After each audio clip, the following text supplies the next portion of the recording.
Se ne mo akwa ba bi Adom TV Badwam dwumadie no eso ya bompa na wie ate ho bibia ye kama ti erade hwe oso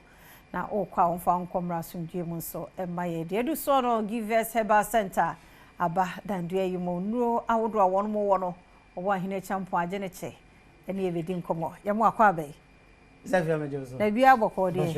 mo doctor nso ho ye de ba sho doctor Solomon kwa adwuma nso ko boko yes wa Ora ma yentie give us in no ahodo. Okay, sister,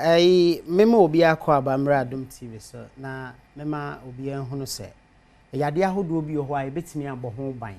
Ansa na akwa animu akofa problems abrɛ na. Ɔmamu etene ya ne dume bi a obi a so busy ntino. Yade ne hya ase a na ase yetwi yani se bomoni nsu mfo obi aho. Obi asɔre a na ɔyɛ de ɔpɛso ɔyɛ na yade nketenkete bi ho a yenyine betimi ahwɛ na ye di ho dwuma na etimi atu afiri enso ebi any infections ahodo a ya na ha ma ne mema ebi no mudwen se infection so one oba akohia mpema na oba ne bema akohia mpema nko a ne nya mene lady bi kasa ono SHS na okoy na ho na okonya an infection ne de ne so severe that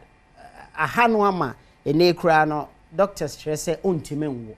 infection itime de niam bebre na eba nti nkuma no aya ne yehunu ebi any gonorrhea ne syphilis ne genital herpes ne ade no eno na ya ne yani ewo ho a yehunu ne da bia nso eno no kra no ekwan ebefa so ebetu ase ne ya na yenhwe ne yie na yenhwe entu ase nti ise edro nwa so a give us adwumakuo no ede aba and give us GC capsules and the mixture na mixture no component bi wo mu a eno no ono mu a ebebo ama 7 previous na wo ye oba na wase kwan no eso a ebe reduce no ebe ne kuma bi ede ama ho enti how be a free infection mu na ebe bia no onum give us GC capsules and the mixture no a ebeboa na etuase e de ama dumre bi a wo ye oba wo dwonso a na eye wo ya emoja wom dumre bi a me afutu a me de ma enua no ma ne se ye offices adwuma yi ani dwemu adwuma yi dumre bi a onum nsuo dudu didudu anya de ya obedwonso wo dwonso wi obi okra oni tissue na bibi ode besiesie ne ho ansa wahye ne dwopo no ohye na taade ekofi a me de nka eka me nko akodu fi a wankasa 7 previous yi dwopo no a wo hye no na hwie mu hwe se funny scent bi wo mu a no who say infection and edi unya eti eba ne saa eduru ahwehwe akire kwan no and give us GC capsules and the mixture mentna ho ema ensufi bi enwu ye oba na se nsuo bi gu na eyenyan e effect se milk asai no se wo de no etaba na che se infection na wanya no ano ya akwa de obi anya infection amasebe na sikruo no krampo no no ankasa otiti saa ma ayekese e manum bi ho nso asebe ye mawura ye hihye ya na eye fashion eye fe enti no nka wo ye wa de kro no wie a me de menya na nka wayi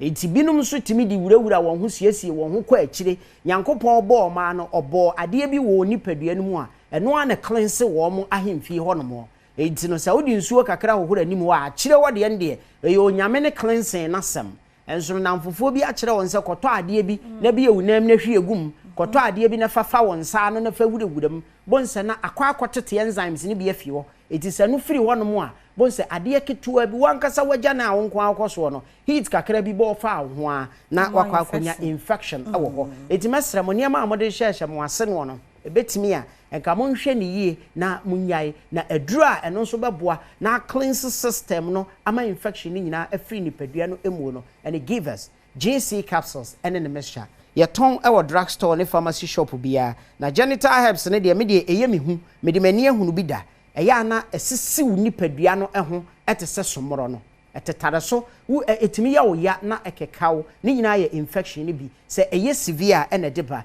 dumre bi a uyu moto ma na asasabe uyu ba so na obema so a oho be kekawo saa ebi kura wutimi ka se razor na wudi yi ye no blade no ene de aba enye saa eye infection ebetimi hawo ama abedwu ho saa dumre bi a woton kura wotena se a asamuwa bi ewe woton ho ni nyina eye infection ni bia etimesrew ko drugstore bi eben wo ne pharmacy shop bi eben wo wotem nka sesi a na wa fresh number we 0543 222470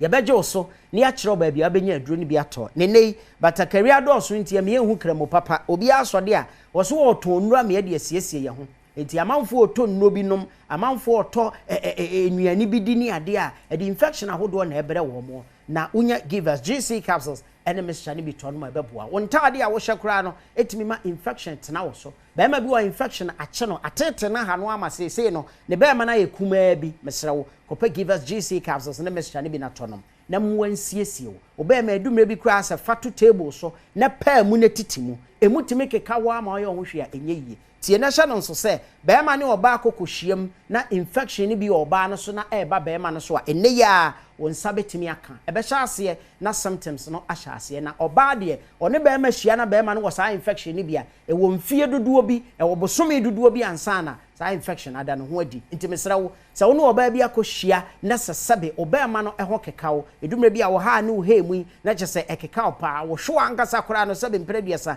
etimi ya dendenden na etetewo oba ma no sode no eho asem ayeboache bi dina mesra wo infection ena eha wo oba ma no kora no dumre bi a ensuo bi timi firi mu ba na atade wo supporter no mo wo wai kora etimi ma oba ma no ete na ayekuro ni nyina ye problem ya ede wo how bebre ena ebafie ntino so won oba akora anka akono wo ne ho anka bia wo niema ba sode no wabo adwuma se de se ne fata ne sister fia bonsa na wo bre wo kwa enko oba ema infection de hadwene mema wudo bebire address na mkrom kama ne nsahye ne botom wo hia wa aso wo yisika e de amaw na nso odwine ha ne ne hemu ensa agu no anyagro infection no ene de wo ha wo nyina eba na wo do drug store pharmacy shop ne chemical shop ne e catch you say give us GC capsules any GC mixture no ebi ni ho a Freya number we ni enchiro ba bia benya bi ato sanse nkrofo e ton no bi man nkrofo a e de problems be na ebre wo mo 0543 222470 0543 222470 na apart from more different number bia na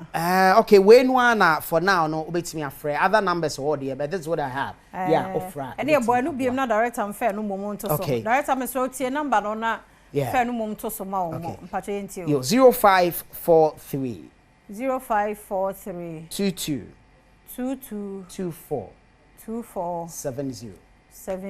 yes and no fresh say a franca befa na afin ko mo bia ko ka director na omo nsesa number no aha okay na eno akire nso sister fia ye wo aduro ba ko ho nso a eno nso ye numbom se de GC Mr ne capsules ye numbom no ne ye wo aduro foforo ho nso a give us core capsules any P capsules no enei adwuma amema mo ye nyina no se munye sika na onye oba so no bi betena fie na se ne former boy e massage na chima no na oye niema former boy do be massage e ba no sa no anim na agu ase enu nti na se e do so ma emema binum be kwa adwuma beba no na yire so afafuro enye sa na ma ne nyina ate enso bi abema no adwuma wo so obo ofie ne sister wontimi mmo ejubo nse na wo gardener ana obi oye cook no no e bo sa adwuma ne ma wo ne nyina gina sa wa hoden nsam na kofom emema botai shoes akase eyi sika akase topono so de wo so wo ye wo mpaso no wo mu entimi nya me wudi mi ho agoro bediu wo baafo no ma meta wo so wo kitchen ho no ma me no nyina na etwitwa je ne entimi teta ho sa wani behunu no na de besiasi wote ase eno na kire se wo bema enti ye ma mo apia wa na ne nyina gina se one of give us cool capsules any P capsules afra na cool capsules no bebu ayi usisi mu bema bi wa na fu adokoso sa besia se nkoda di mu atete aduane a wosu wadie no wontimi ni enti da bia no na wo bre na efia ye basahwe na sha no nso se sika no nya no na ma ne pani bebiriu ema ni bi omo mpesika de wo beye amafie ni gi aba no eno nso ka ho bi na mo amada sode anopa na obi a hye ne na de ode sode anopa na niema ginagina niema na wato ahye so adibie ansa na wadwade akọ adwuma no no wo ba fie a na anigye wo ho entime ni agro ma mfa ni agro mo obi a na ada e wo sa oye shallow mining de me wo ba mfie na abeye bia medwa ti ba ma de wo so oye deep mining wo so otimi wurawura niama mo apia na oba mai aye ketekete ahyerenke au eya awre ho sempa enti wanwe obi ne wo yire banyem eme ye de ahyewa enti ne adoso no mema bebire nkofo ne wo mo yire no manyem awo eye problem kope give us cold capsules and onu mu a ebeyi umu amama nyina wonti ne mu asisie no me se ni nyina ebefiri ho eye wo ade bi wo nipadua no wo yamu a eno no mo a wo bi ruminant no mo wo bi ubo ofuro no ya na tesa tawo na hwe hunu ne se enuane a wodie no eno na twetwemu nsuo ni ahoden e dis prase de body no mu na wodie ne se mu aye fi a edumre bia wo kasa na pampan wo kire wutiri fa betimi apa wo sa wo ye ohwe a enye etimesrawo mentra o masa ha bi mato minimo bi o call interview o kwa akopa adwuma wo kasa gu wo bi o be interview no eso aka jenze bra so ne ko na ade mefre wo bepem ne wo anya adwuma no anye ni nyina gina se nuane a ye die no 24 hours I was say a digest wo die ne ntimi digest ni nyina gina se enkonkumu nuane any fast food no na wodie no so e digest a eche